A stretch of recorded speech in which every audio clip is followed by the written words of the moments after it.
In this video, I'm bringing you a Halo Kill Team. Since this is a Kill Team channel, and I've been addicted to Halo Infinite recently, I thought it would be fun to combine the two into a UNSC team. If you want to follow along and check out the team, I have a download link in the description. Before we dive into the actual team, I do want to talk about the miniatures you can use. There are a lot of options on Etsy and eBay where people have 3D printed them. The prices are all over the board, so just shop around. I know a lot of people already have Halo-inspired miniatures and just play them as Space Marines or Imperial Guard, so you can do the opposite here. You can use Space Marines as Spartans, Scions as ODSTs, and Imperial Guard as Marines. They all look pretty similar, so you'll be able to keep track of what model is what datasheet. In my last homebrew video where I talked about the Rat Goal, that was the number one question I got, so thought I'd go ahead and address that here. Now let's look at the team itself. Like I said earlier, it's a United Nations Space Command team, so you'll have the options of Spartans, the Orbital Drop Shock Troops, better known as ODSTs, and finally the basic Marines. This should give you a range of more elite troops to playing this as more of a horde team, just based on what combination of those fire teams you want to use. The base Spartans have either their standard assault rifles or the battle rifle, and then you can take a gunner, a fighter, and a leader with your standard weapons for them.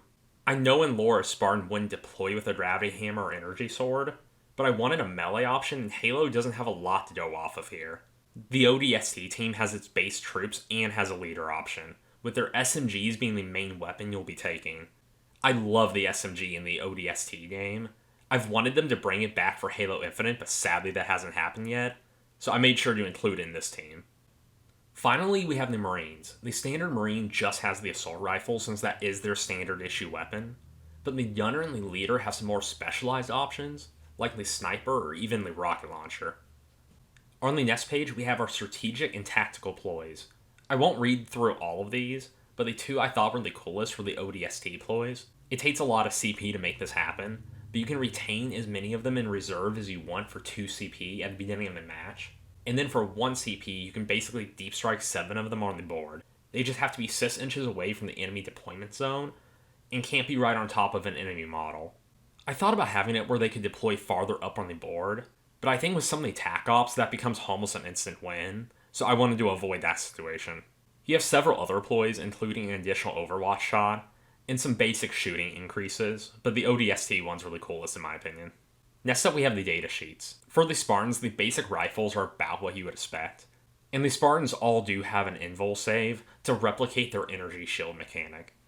And the leader has the ability to give another UNSC operative an APL. The ODST datasheets are largely based on the Scions, trying to keep that as a reference to balance off of. The leader does have the ability to spend 1 AP to let you activate a strategic ploy outside of the strategic phase. The combo I thought about here was the ability to deploy ODST mid-turn. So if your opponent was playing this and they have ODST in reserve, you always have to be thinking about that the leader could make it where they can deploy them mid-turn. So you either have to target the leader or just make sure you position in a way to try to keep them from deploying somewhere you don't want them to deploy.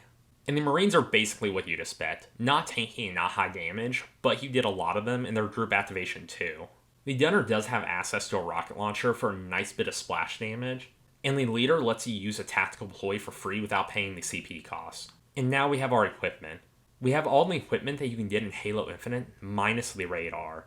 Because to be honest, I had rider's block on that, and just got tired of trying to figure out something to do with it.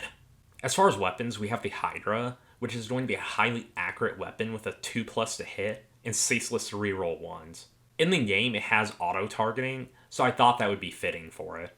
And the Spartan Laser is very high damage and high AP, but it's heavy and somewhat hard to hit with.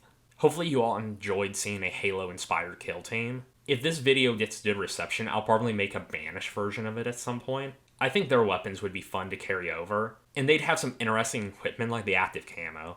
So that'd be a fun thing to come up with. If you like this video and want to see more fun tabletop gaming and kill team content in the future, make sure to subscribe to the channel. And if you enjoyed this, make sure to hit that like button. Thank you for watching.